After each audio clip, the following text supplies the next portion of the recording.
Hi and welcome to another story, and today we have part 3 of The Worst Witch by Jill Murphy, continuing from chapter 6. Halloween was celebrated each year in the ruins of an old castle quite near the school. The special fires were lit at sunset, and by dark all the witches and wizards had assembled. As the sun set, the members of Miss Cackle's academy were preparing to leave the school. Mildred smoothed her robes, said goodbye to her kitten, put on her hat, grabbed Ethel's broomstick and ran down to the yard. She took a quick look out of her window before leaving the room and saw the fires being lit in the distance. It was very exciting. The rest of the school had already assembled as Mildred rushed out of the door and took her place. Miss Hardbroom looked splendid in her full witch's robes and hat. "Everyone is present now," Miss Hardbroom announced to Miss Cackle. "Then we shall set off," said the headmistress, "to the celebrations. Class 5 first, Class 4 second, and so on until Class 1. They made a wonderful sight, flying over the trees towards the castle, cloaks soaring in the wind, and the older girls with their cats perched on the ends of their broomsticks. Miss Hardbroom looked particularly impressive, sitting bolt upright with her long black hair streaming behind her. The girls had never seen her hair loose before, and were amazed how much of it she could possibly scrag into that tight knot every day. It came down to her waist. "HB looks quite nice with her hair like that," whispered Maud to Mildred, who was riding next to her. "Yes," agreed Mildred. "She doesn't seem half as frightening." Miss Hardbroom turned around and shot a piercing look at the two girls. "No talking," she snapped. A huge crowd was already there at the castle when they arrived. The pupils of the academy lined up in neat rows, while Miss Cackle and all the other teachers shook hands with the chief wizard. He was very old, with a long white beard and a purple gown embroidered with moons and stars. "And what have you prepared for us this year?" he asked. "We have prepared a broomstick formation team, Your Honour," Miss Cackle replied. "Shall we begin? Miss Hardbroom?" Miss Hardbroom clapped her hands and the girls lined up, with Ethel at the front. "You may begin," said Miss Hardbroom. Ethel rose perfectly into the air, followed by the rest of the class. First they made a line, sinking and rising, which received great applause. Then they nose-dived the yard. Miss Cackle closed her eyes during this part, but nothing went wrong. Then the girls made a V in the air, which looked quite beautiful. "Your girls get better every year," remarked a young witch to Miss Hardbroom, who smiled. Last of all came the circle, which was quite the easiest part. "All over soon," whispered Maud, arranging her broomstick in front of Mildred. As soon as they had formed this circle, Mildred knew that something was the matter with her broomstick. It started to rock about and seemed to be trying to throw her off balance. "Maud!" she cried to her friend. "There's something—" But before Mildred could say any more, the broomstick gave a violent kick like a bucking bronco, and she fell off, grabbing at Maud as she fell. There was chaos in the air. All the girls were screaming and clutching at each other, and soon there was a tangled mass of broomsticks and witches on the ground. The only girl who flew serenely back to earth was Ethel. A few of the younger witches laughed, but most of them looked grim. "We are so sorry, Your Honour," apologised Miss Cackle, as Miss Hardbroom untangled the heap of girls and jerked them to their feet. "I'm sure there must be some simple explanation." "Miss Cackle," said the chief magician, sternly, "your pupils are the witches of the future.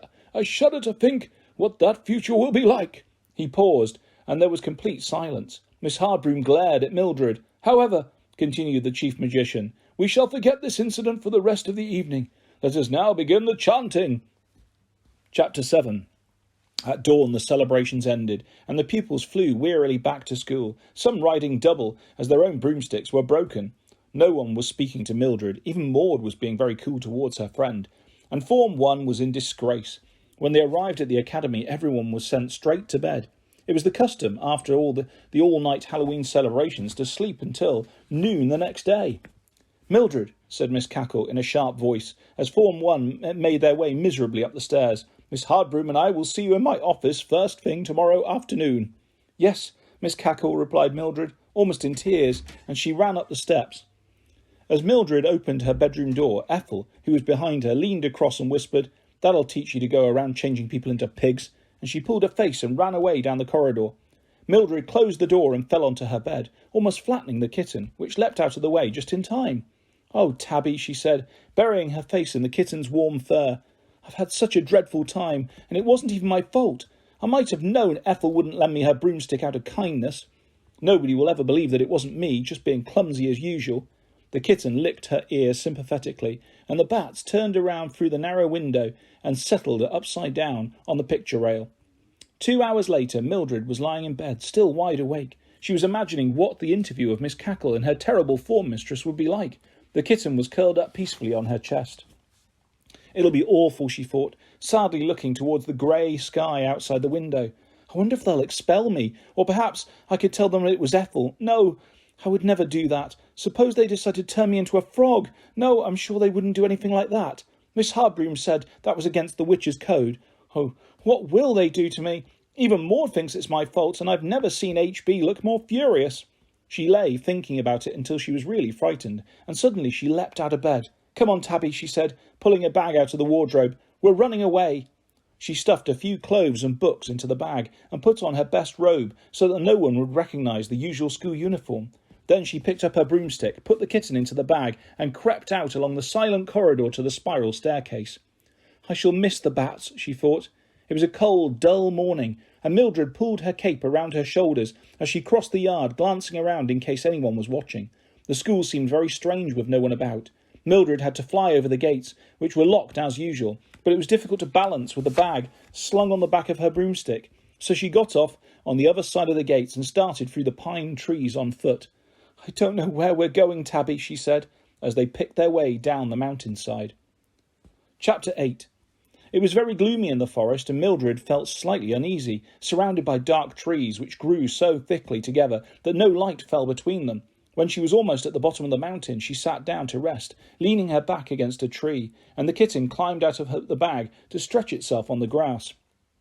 It was very quiet except for a few birds singing, and a rather strange noise, a sort of low humming, almost like a lot of people talking at once. In fact, the more Mildred listened, the more it did sound like voices.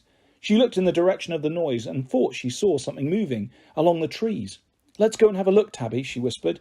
They left the bag and broomstick, leaning against the tree, and crept through the tangled undergrowth. The noise grew louder.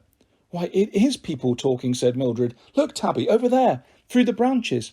Sitting in a clearing in the gloom were about 20 witches, all crowded together, muttering and talking in low voices. Mildred crept nearer and listened. She didn't recognise any of them. A tall, grey-haired witch got to her feet. Listen, everyone, said the grey-haired witch. Will you be quiet for a few moments? Thank you. Now, what I should like to know is, are we quite sure that they will all be sleeping, or at least in their rooms? She sat down, and another witch got up to reply. She was a small, plump witch, with green horn-rimmed glasses. For a horrible moment, Mildred thought it was Miss Cackle, but her voice was different when she spoke. Of course, we are sure, this witch replied. The morning after Halloween celebrations, the entire school sleeps until midday. It is a rule, and the school is very strict about rules, so no one will be up until 5 minutes to 12 at the very earliest. If we fly over the wall into the back part of the yard, we will be as far away from the bedrooms as we can be, and no one will possibly hear us. Added to this, we shall all be invisible, so we shall be extremely well protected. Then all that remains to be done is to split up, sneak into each room, and turn them all into frogs. They won't be able to see us, even if they are awake. Remember to take one of those boxes with you for the frogs. She pointed to a neat pile of small cardboard boxes. We can't have even one of them escaping. Once this is done, the entire school and everyone in it will be under our control. Is the invisibility potion ready yet? She continued, turning to a young witch who was stirring a cauldron over a fire. It was the same potion that the two M's had made during the laughter potion test. Another few minutes, replied the young witch, dropping a handful of bat's whiskers into the mixture. It needs to simmer for a bit. Mildred was horrified. She sneaked back to where she had left her bag, and then into the shadows, so that she couldn't be seen. What on earth can we do, Tab? She whispered to the kitten, imagining Maud hopping about turned into a frog. We can't let them take over the school. She rummaged through the bag and took out the 2 books she had brought with her. One was the witch's code, and the other was her spell book. Mildred flicked through the spell book and stopped at the page about turning people into animals. There was only one example given, and that was snails. Dare I? Thought Mildred. Dare I turn the whole lot of them into snails? The kitten looked at her encouragingly. I know it's against the witch's code, Tabby, she said, but they don't seem to follow any rules. They were planning to change us into frogs while we're asleep, so I don't see why we shouldn't do the same to them in self-defence. She sneaked back to the clearing, clutching her spell book. Here goes, she thought desperately. The invisibility potion was being poured into cups, so Mildred had to work quickly. She waved her arms in a circle towards the crowd of witches. This part of spell-making can be very awkward when you don't want to draw attention to yourself, and muttered the spell under her breath. For a second nothing happened, and the witches milling around the cauldron continued to chatter and bustle about. Mildred closed her eyes in despair. But when she opened them, again everyone had vanished, and on the ground was a group of snails, all of different shapes and sizes. "Tabby!" shrieked Mildred. "I've done it! Look!" Tabby came bounding out of the undergrowth and stared at the snails, who were all moving away as fast as they could, which wasn't very fast. Mildred took one of the cardboard boxes and put the snails into it, gently picking them up one by one. "I suppose we'll have to take them back to the school and tell Miss Cackle, Tab," she said, suddenly remembering her interview, to come at noon. "Still, we'll have to go back. We can't just leave this lot here, can we?" So they set off up the mountainside, Mildred carrying the box in her arms, while the broomstick flew alongside, with the bag banging from it, and Tabby riding inside the bag. Chapter 9. The school was still completely deserted when Mildred arrived once more at the heavy iron gates. She hurried up the spiral staircase to her room and unpacked her bag so that no one would know she had tried to run away. Just as she was making her way to the door with the box in her arms, the door opened and Miss Hardbroom appeared. "Would you kindly tell me what you are doing, Mildred?" she asked frostily. "I have just watched you creeping up the corridor, complete with broomstick, cat and a bag, and this cardboard box. Is it too much to ask for an explanation?" Oh no, Miss Hardbroom," replied Mildred, holding up the box for her form mistress to see the contents. "You see, I found a crowd of witches on the mountainside, and they were planning to take over the school and change you all into frogs. And they were making an invisibility potion so you wouldn't be able to see them, so I turned them all into snails and brought—" Her words trailed into silence as she saw the expression on Miss Hardbroom's face. Obviously her form mistress didn't believe a word. "I suppose these are the witches?" she asked bitterly, pointing to the snails which were all huddled up in one corner of the box. "Yes, they are," Mildred insisted, desperately. "I know it sounds a peculiar story, Miss Hardbroom, but you must believe me. Their broomsticks and cauldrons and things are still in the clearing where I found them, really." "Well, you'd better show the creatures to Miss Cackle," said Miss Hardbroom nastily. "Go and wait in Miss Cackle's office while I fetch her, and I hope this isn't any sort of joke, Mildred. I seem to remember that you are already in a considerable amount of trouble." Mildred was perched nervously on the edge of a chair in the headmistress's office when Miss Hardbroom returned with Miss Cackle, who was wearing a grey dressing gown and looked half asleep. "These are they," stated Miss Hardbroom, pointing to the box on the desk. Miss Cackle sat down heavily in her chair and looked first into the box and then at Mildred. "Mildred," she said in dramatic tones, "I am still suffering from my public humiliation last night. Because of you, the reputation of this school now lies in the mud, and yet you expect me to believe that an incredible story like this—" But it's true," cried Mildred. "I can even describe some of them. One was tall and thin with thick grey hair, and there was another who looked just like you, Miss Cackle, if you'll excuse me being personal. She had green horn-rimmed glasses." "Wait a moment," said Miss Cackle, pushing her own glasses onto her nose. "Did you say she had horn-rimmed glasses and looked like me?" "Yes, Miss Cackle," replied Mildred, blushing. "Green ones. I'm sorry if you thought I was being rude." No, child, it isn't that," said Miss Cackle, peering into the box again. Then she turned to Miss Hardbroom. "Do you know, I think the girl may be right after all. The person whom she describes sounds exactly like my wicked sister Agatha, who has always been extremely jealous of my position at this academy." Miss Cackle stared over her glasses at the snails. Well, Agatha," she chuckled, "so we meet again. I wonder which of these beauties you are. What shall we do with them, Miss Hardbroom?" "I suggest we change them back to their natural form again." "But we can't," cried Miss Cackle in dismay. "There are 20 of them." Miss Hardbroom looked faintly amused. "May I point out," she said, paragraph 5 of Rule number 7 in the Witches' Code, which states that anyone having been changed into any type of animal by another witch for purposes of self-defence cannot, on being changed back again, practise any form of magic against their captor. In other words, they must admit defeat. Miss Cackle looked embarrassed. "Oh, yes," she said brightly. "I remember now. It slipped my mind for the moment. Did you hear that, Agatha? Do you think they can hear us, Miss Hardbroom?" "Most certainly," replied Miss Hardbroom. "Perhaps you could line them up on your desk and ask your sister to step forward." "What a splendid idea," said Miss Cackle, who was beginning to enjoy herself. "Help me, Mildred, my dear." They lined the snails up on the desk, and Miss Cackle asked Agatha to step forward. One snail shuffled rather reluctantly out of line. "Listen, Agatha," said Miss Cackle. "You must admit that you don't really have much choice. If you will agree to abide by the Witches' Code, then we can change you back, but not otherwise. If you agree, go back into line so that we know what you want us to do." The snail shuffled back into line again. Miss Hardbroom spoke the words of the spell, which released them, and suddenly the room was full of witches, all looking furious and talking angrily at the same time. The noise was terrible. "Will you be quiet at once?" commanded Miss Cackle. She turned to Mildred, who was still perched on her chair. "You may go back to bed, Mildred, and in view of what you have done for the school this morning, I think we will have to forget about the interview you will have to have had with Miss Hardbroom and myself this afternoon. Don't you agree, Miss Hardbroom?" Miss Hardbroom raised one eyebrow, and Mildred's heart sank. "Before I agree, Miss Cackle, if you'll forgive me," she said, "I would just like to ask Mildred what she was doing wandering about on the mountain when she should have been in bed." I was out for a walk, Miss Hardbroom," replied Mildred. "And you just happened to have your spell book with you?" "Yes," agreed Mildred unhappily. "Such devotion to the school," said Miss Hardbroom, smiling in a most unpleasant way. "Taking your spell book with you, wherever you go. I expect you were also singing the school song as you rambled along, weren't you, my dear?" Mildred looked at the floor. She could feel all the other witches staring at her. "I think we must let the child go to bed," said Miss Cackle. "Run along now, Mildred." Mildred shot out of the room before her form mistress could say anything else, and was in bed in 5 seconds. Chapter 10. At noon the rising bell clanged through the corridors, but Mildred pulled the pillow over her head and went back to sleep. It wasn't long before the door of her room burst open. "Wake up, Mildred!" shrieked Maud, seizing the pillow and hitting her friend over the head with it. Mildred screwed up her eyes against the daylight and saw what seemed to be hundreds of people around the bed, all talking and shouting. Maud was actually on the bed, bouncing up and down. "What's the matter?" asked Mildred sleepily. "As if you don't know," replied Maud, breathless from bouncing. "The whole school's talking about it." "About what?" said Mildred, who was still half asleep.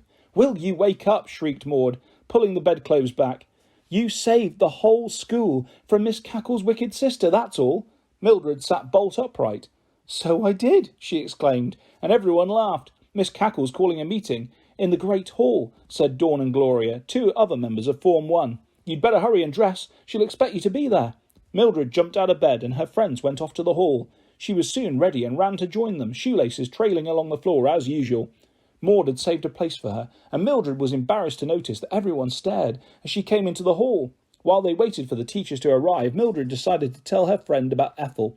"Listen," she whispered, leaning towards Maud so that no one could hear. "It wasn't my fault about the display. Ethel cast a spell on the broomstick that she lent me, and I know because she told me. Don't tell anyone else, will you? But I wanted you to know because I don't want you to be thinking that I was just being clumsy."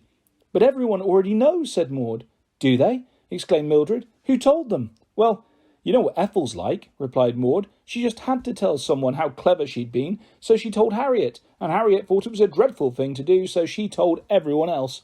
No one's talking to Ethel now, and Miss Hardbroom found out too, and was furious with her." "Shh," said someone. "They're coming." Everyone stood up as Miss Cackle came in, followed by Miss Hardbroom and all the other teachers. "You may sit down, girls," said the headmistress.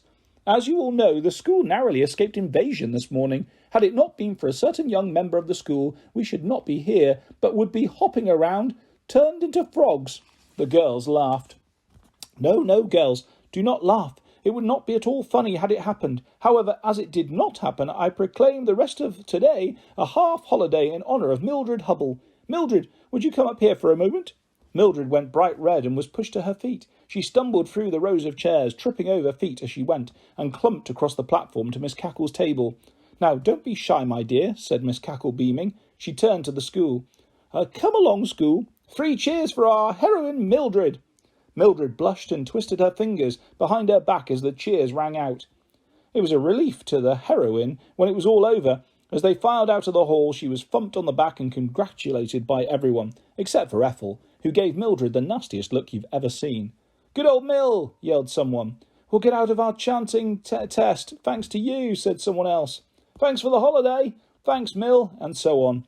Maud flung an arm around her friend. "You did look embarrassed," she said. "You went ever so red. I could see you from the back of the hall." "Oh, don't," said Mildred. "Let's go and fetch the kittens and make the most of our holiday." "One moment," said a chilling voice that they knew so well. The 2 girls turned to find their form mistress standing behind them. They jumped to attention at once, wondering what they had done, which was a natural reaction whenever Miss Hardbroom spoke.